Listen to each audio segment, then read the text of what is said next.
go Yeah, back I could go back. I mean, is it the cable that's the issue? Because my presence here. Okay. You may want to untangle your cable and go back that way. Unplug it and I'll run that.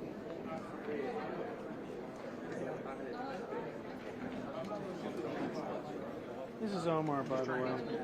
He's a good dude.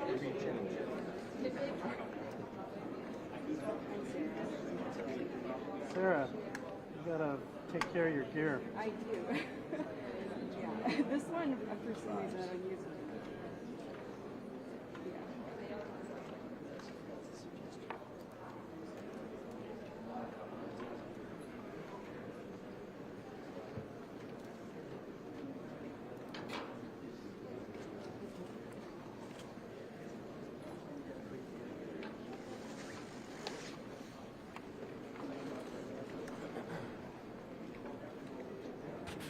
Mic check.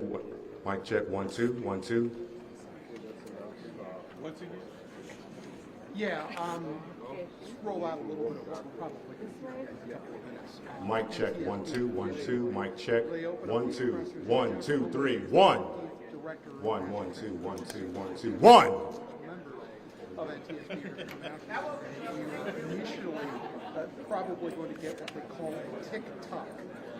What that is, not the social media app, of course. This will be a point-by-point description from NTSB of exactly not only what happened with American Airlines 5342, but also what was going on with that helicopter. NTSB investigators will update us on the recovery efforts that have been going on since about 18 hours ago. And then we are also going to get a picture of what the way forward here looks like. And remember, we are only in the early stages of this recovery. They are still pulling victims out of the Potomac River.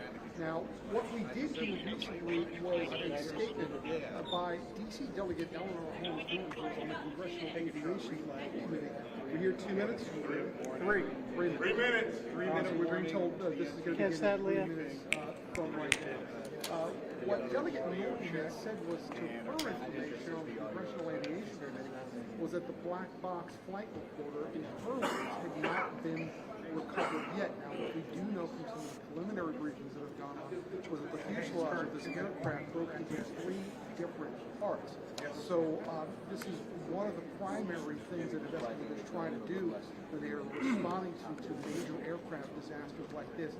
Not only the recovery of the victims from the Potomac River, but also getting hold of that flight data recorder and being able to go through the telemetry in that to be able to discern exactly what was going on prior to this mid-air collision and then what happened in the immediate aftermath afterwards. So again, we do not know what we do not know. The press conference has not occurred yet, but certainly these are all going to be major points of presentation today as we move forward here with what these federal aviation investigators are looking at, what they have looked at, and what they're going to be looking for in the future.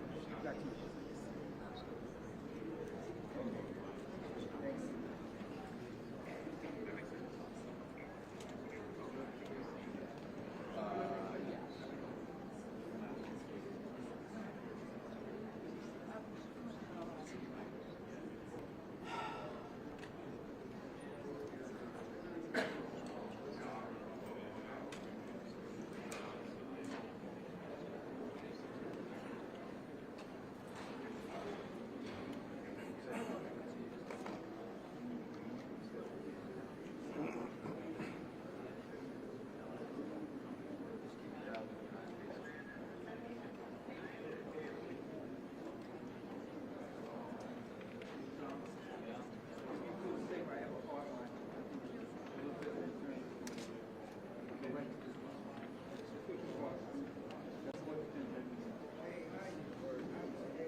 All aviation disasters are that's a given. The worst case scenario in this situation is water crash, and that's what we're dealing with. Years ago, I had gone to an FAA facility in Loma, New Jersey, and worked with some of the FAA and NTSB investigators, and they have a laboratory there where they actually will go and train investigators on how to decipher exactly what happened in an airline disaster. You know, back when I had made that trip 20 years ago, the NTSB investigators had told me that is the hardest kind of air disaster to investigate, because not only are you dealing with, you know, the tremendous conditions of the water itself, but also the recovery operations of the victims are arduous. So this is a horrible disaster. It's a terrible disaster, but also in the eyes of emergency officials, this is the worst case scenario for their jobs on trying to decipher not only what happened here, but you know, how it happened as well. Hi, how are you? Thank you.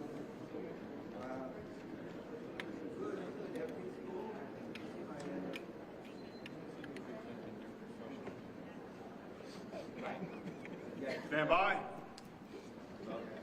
I'm gonna sit down right now because we're about to begin. I can.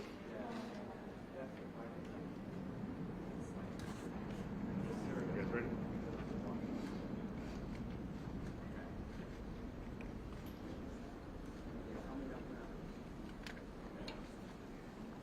Member Chapman?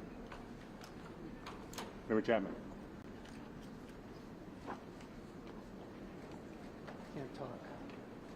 Member Chapman, stay within that border there.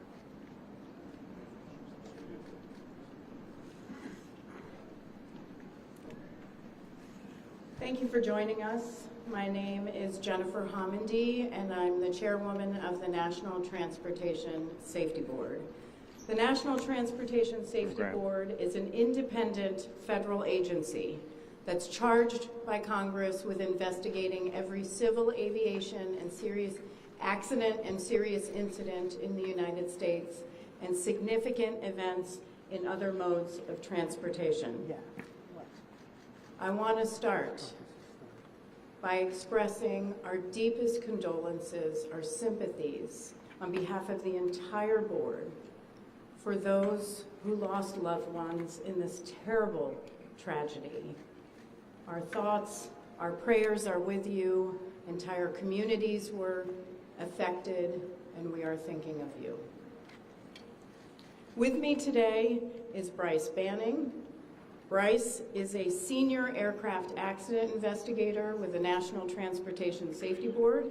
He's also going to serve as our investigator in charge of this investigation. Also with me today is the entire board.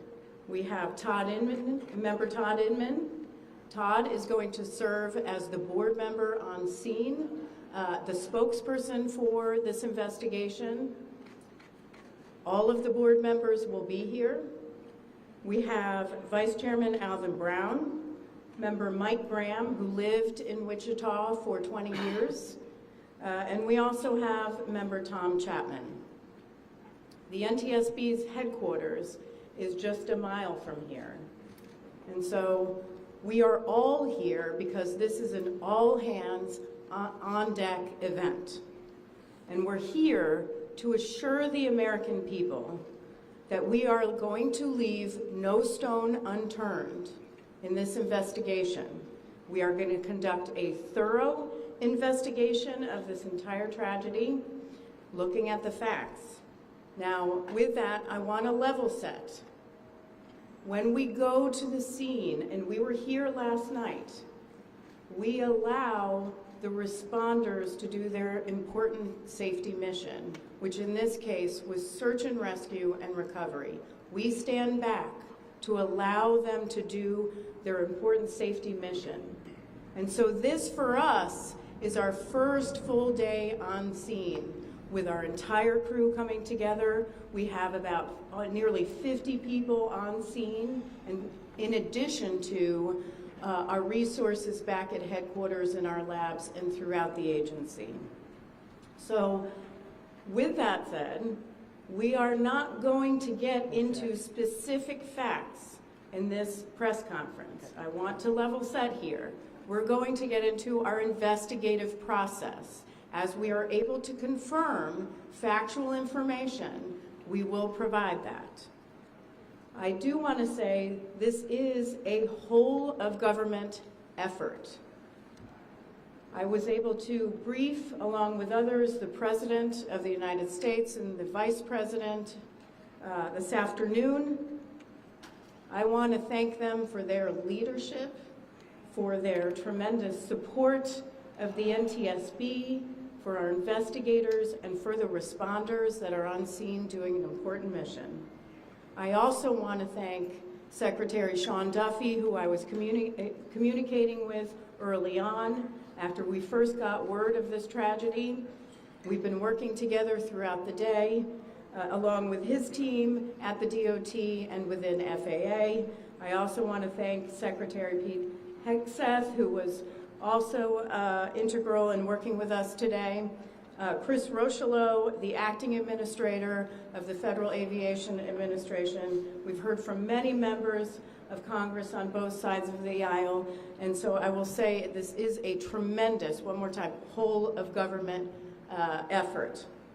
I also want to take a moment and thank the many, many responders that have been on scene. It has been an incredible effort, and I will have a full list that I will provide, that we will provide tomorrow, but I do want to thank them for all their work.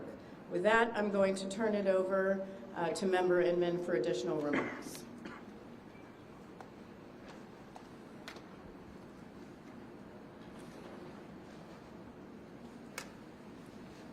So today is our first full day on scene. Our investigative team will be on scene as long as it takes in order to obtain all of the perishable evidence and all the fact-finding that is needed to bring us to a conclusion of probable cause. Our mission is to understand not just what happened, but why it happened, and to recommend changes to prevent it from happening again. Since we're just beginning our investigation, we don't have a great deal of information to share right now. We will keep you informed by giving regular updates as we learn more.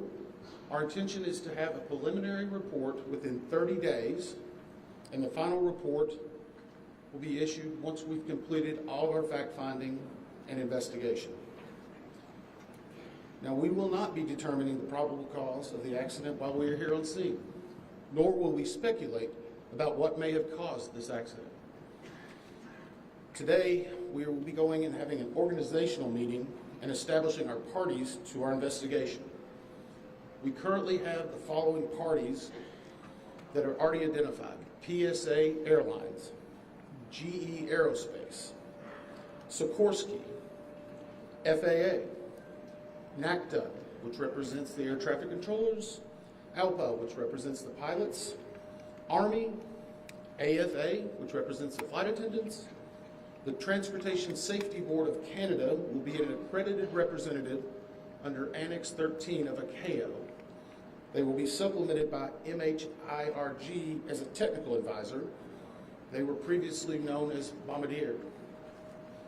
The NTSB offers this party status to those companies, government agencies, and associations that have employees, activities, or equipment involved in the accident. We offer that because they will provide technical expertise and relevant information supporting the development of the best possible factual record. Once they join this investigation, they are not permitted to release documents or talk publicly about the investigation without the consent of the NTSB. So I want to stress this. It is only the NTSB that will provide information related to this investigation, with one exception. Regarding the fatalities that occurred, that notification will be handled by the D.C. medical examiner. We will not be discussing fatalities or names. That will be handled by them as the proper authority. So we want to talk a little bit about our process.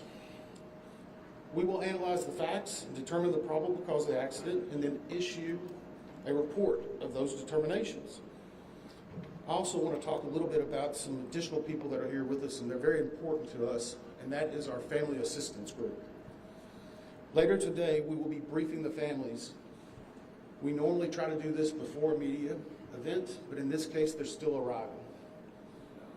Our family assistance specialists are already working closely with local officials and others to help assist them in their efforts to support everyone that's affected by this accident. And let me just reiterate what the chair said. A loss of life in an aviation accident is very unusual in the United States, and our heartfelt sorrow goes out to everyone that's affected. It affects us, it affects everyone around us. There are a lot of people hurting today. We will help find out what happened. We will do it factually, and we will do it accurately. As part of this, we're going to be standing up some specific working groups. Those working groups will be operations. They will be looking at the history of the accident flight and crew members' duties for as many days before the crash as appears relevant. We'll be forming a structures group, which will be the documentation of the airframe wreckage and the accident scene, including calculation of impact angles to help determine the plane's pre-impact course and altitude. We'll have a power plants group. They will do the examination of the engines and the engine accessories. We'll have a systems group. They will study the components of the plane's hydraulic, electrical, pneumatic, and associated systems, together with the instruments and elements of the flight control system. We'll have an air traffic control group. They will do reconstruction and review of air traffic control systems provided to and including acquisition of pertinent flight track surveillance information, what you might typically think of as radar or ADSB, along with controller pilot communications. We will also have a survival factors group. They will be doing the documentation of impact, forces and injuries, community emergency planning, and all crash and fire rescue efforts. Also, due to the unique nature of this crash, we will be having a helicopter group as well. Lastly, we will have a human performance group, and this will not be its own group. It will actually be a part of the operations, air traffic control, and helicopter groups. They will study the crew performance and all before the accident factors that might be involved in human error, including fatigue, medication, medical histories, training, workload, equipment design, and work environment. Now we're going to take a few questions, but I will again stress, we don't have a lot of information now. We will continue to gather that. We will try to release it as we can, but we will only talk about the facts of the case that we know right now. I'm going to ask, we're calling a few people. I'm going to ask that you state your name and affiliation. James Matthews from Sky News. So we've heard from President Trump today talking about DEI hiring policies within the FAA and associating that with the cause of this accident. What do you say to that? Well, unfortunately, I didn't hear the remarks. I was briefing House and Senate members, but I believe Chair, would you like to take that? As part of any investigation, we look at the human, the machine, and the environment. So we will look at all the humans that were involved in this accident. Again, we will look at the aircraft, we will look at the helicopter, we will look at the environment in which they were operating in. That is standard in any part of our investigation. I'll turn it back. Chair, can I ask you, has the flight data recorder been recovered yet? And what is the difficulty in a water disaster like this, which presents a very difficult environment for your investigators and the people out on the water? Well, the question was on the flight data recorders. And we have not recovered the flight data recorders yet. We know they're there. They are underwater. This is not unusual for the NTSB. We have many times recovered flight data recorders in water. We have our lab right here that is about a mile from the NTSB, so it's not unusual. And once we get those, we'll be able to get those read and information from them to be able to provide further information to you. I'm going to turn it back over to Member Inman. Heather Henry with CBS News. Earlier today, Defense Secretary Pete Hegseth said a mistake was made last night. Based off of you all's initial investigations and preliminary findings, have you all been able to tell whether this was human error or mechanical failure? The question was, has there been human error or mechanical failure? We don't know what we know just yet. We do not know enough facts to be able to rule in or out human factor, mechanical factors. That is part of the NTSB investigative process, and where all of these groups will come together. It's one of the reasons why the NTSB is known as the gold standard. We will take the time that's necessary, but I'd also like to reiterate, if we find something that is a significant issue that warrants immediate action, we will not hesitate to make those recommendations and make them public. We have a good track record on that, and we want to continue doing so. Sir? Hello, Sir Tom Costello with NBC News. Does it hurt your investigative process, maybe for the chairman, does it hurt your investigative process to have the president already suggesting possible causes here as you try to keep an open mind and begin this investigation? Tom, with all due respect, I think the press also likes to state what probable cause is before we get to the probable cause. So what I'm going to say is you need to give us time. You need to give NTSB, it's not that we don't have information. We do have information. We have data. We have substantial amounts of information. We need to verify information. We need to take our time to make sure it is accurate. That's best for you. That's important for the families. It's important for legislators who are seeking answers to try to figure out what they're going to do about this. And so it will take time. We do have a lot of information, but we need some time to verify that. Yeah, Member Chase Williams with Fox Business. I'm wondering about the conditions in the tower last night. Were there any performance issues in the past with any of these controllers? Anything of that? The question is about controllers. As I said, we are just now forming the groups. The controllers do have union representation, which they're entitled to. They'll be working with our party system and our party groups. They'll be conducting interviews. Those interviews will need to be analyzed, transcribed, and other team members will need to look over it. It'll be a long process, but we will go through the entire history.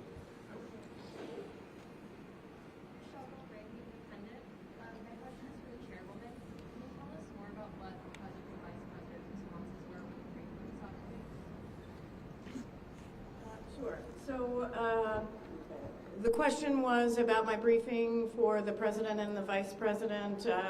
As is standard, we offer briefings on our process and what we know, and this was a briefing with the president and vice president and with Secretary Duffy and Secretary Hegseth and also the acting administrator of the FAA. There was discussion on what we know so far and our process, and that was about it. Madam Chairwoman, Stephanie Robbins with ABC News. Similar to Tom Costello's question, the President has stated what may have caused the crash, stating common sense. Does that affect your progress at all at this early stage? Yeah, so the NTSB, we conduct an important safety mission where we take a very careful approach. I'm sorry, the question was on speculating during investigations, which is we often hear about. What I will say is we look at facts on our investigation, and that will take some time. And at some point, we'll be able to provide that factual information, as Member Inman said, and provide that hopefully tomorrow. Member Inman? Hang on a second. Dave Shepardson from Reuters. Have you been able to retrieve the black boxes from the helicopter? Has the military decided whether they're going to read those to the NTSB? And what about the ATC tapes? Have you guys been to? So the question was about black boxes, which are referred to as black boxes, which are typically orange. We have not recovered any of the boxes involved yet. We feel comfortable and confident that we will be able to. Right now, recovery of life is probably most important in those that were involved. I mean, there are still ongoing recovery efforts involving the fatalities involved, along with some debris is coming out as well. We will make sure that that perishable evidence is maintained. We have a great process for that. We will probably have more than one black box, so to speak. It's our understanding that the Sikorsky helicopter is equipped with some form of recording devices, and those will be read either by the DOD or by us. We have a good starting relationship with them, and we've already made agreements in order to be able to do that. So I feel comfortable in what we're going to be doing. The other question was about air traffic control. We received a very large package of information from the FAA at about 3 a.m., I believe, this morning. That is still being reviewed and analyzed. I would say there's a lot more information that usually comes in that than what you may find online and people might speculate about. And that is part of that overall process where we take the time to get the information correct and to make sure all the parties are engaged and involved and can fact check that information. Sir, One. Dave Cohen from CNN. Can you tell me if the NTSB has reviewed this FAA internal report that has been cited by the New York Times indicating that the controller that was on duty at the time of the crash was doing a job that's usually done by two people? We have not reviewed any specific reports about the controllers at this time, at least from the leadership team. Our investigators are continuing to pull all that information. Their personnel records, their files, where they were at, whether they were fatigued, all that information will be part of that investigative process. But right now, we can't speculate on anything that may have been reported in the media until we get the opportunity to validate and understand how it impacts the investigation. We're going to take just a few more questions. Sir? Yes, Oren Khan, Beaver Magazine. What's the process and the logistics like of bringing the families in? Are they coming into the airport? And how are you going to sort of do the sensitivity of bringing them to the place where this tragedy happened? So the question is about the families. And many of those families are still en route. Some are still being notified from both the military and from the commercial crash. There is a family assistance facility that's being stood up by American and PSA Airlines in Bethesda, Maryland. They've already been working on that, standing it up. Our team from our disaster assistance team has also been coordinating with them. We plan on briefing them. It is customary that at some point, if the families wish to go to part of the accident site, that we would arrange such a thing, but it will only be when we know that it's safe, we have the correct perishable evidence, and we can do it in the proper modesty that should be for those family members. It will be a little bit of a process, but it will take some time.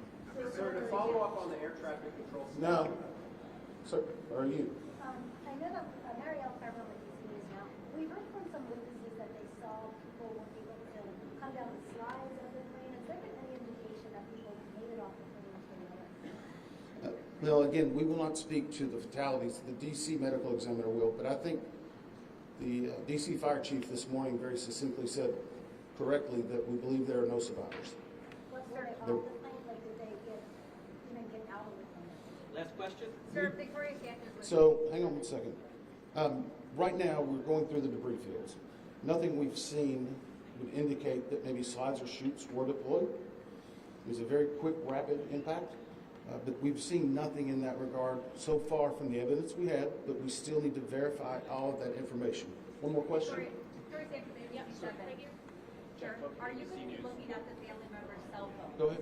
Jeff Cook, ABC News. What do you know about the altitude of the helicopter at the moment of impact? And can you talk about the procedure for such helicopters in that area? The question was about the helicopter procedures. And in D.C., it's kind of a unique environment. We've been getting briefed more and more by the FAA. I'm not an air traffic control specialist, but they're actually helicopter zones, if you will, or tracks. And this one was transiting, I believe, from track 1 to 4 as part of their normal procedure. If you live in D.C., you see a lot of helicopters going down into this area. So there's a very well-defined system in that regard. As far as altitude, until we get the additional information, we can't validate or basically corroborate any of that until we get more of the electronic data and the data that's on the plane. I do want to clarify one question that also came about cell phones. You know, in today's age and time, a lot of electronics and other devices do contain a lot of different information. We've found on a number of our accidents that we actually are notified through a smartphone that may sense that. As part of our process, we will obviously treat all of the effects of the deceased with dignity. We are already starting to pull that information together. If we feel that it's necessary to find or pull some of that information, we will work with the families and make sure we do it in a manner that's respectful for them and their privacy. But right now, we don't have any plans specifically on that amount, on that area until we need to. Thank you very much. Very much.